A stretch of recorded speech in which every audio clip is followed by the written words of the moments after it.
एक दौर अफ्तादा गांव में एक शख्स रहता था जिसकी जिंदगी का महवर सिर्फ और सिर्फ उसका रब था।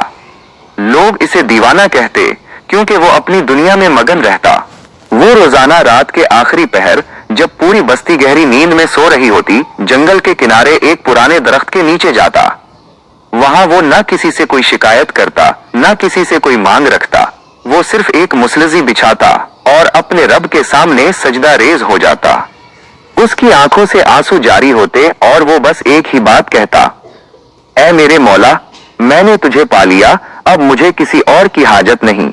लोग कहते हैं मैं तन्हा हूँ, लेकिन उन्हें क्या खबर कि जब मैं तुझे पुकारता हूँ तो मेरे दिल की धड़कनों से भी ज्यादा करीब होता है। एक रात बहुत तूफानी बारिश हो रही थी। सब ने उससे कहा कि आज मत जाओ, रास्ता खतरनाक है।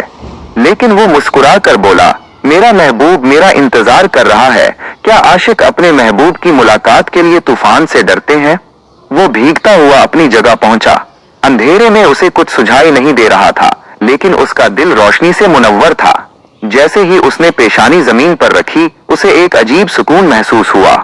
उसे ऐसा लगा जैसे कायनात की तमाम तर वसअतें उसके सामने सिमट आई हों।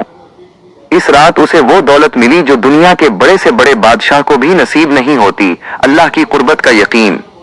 अगली सुबह जब लोग उसे ढूंढते हुए वहां पहुंचे तो देखा कि वो शख्स मुस्कुराते हुए अपने रब से जा मिला था।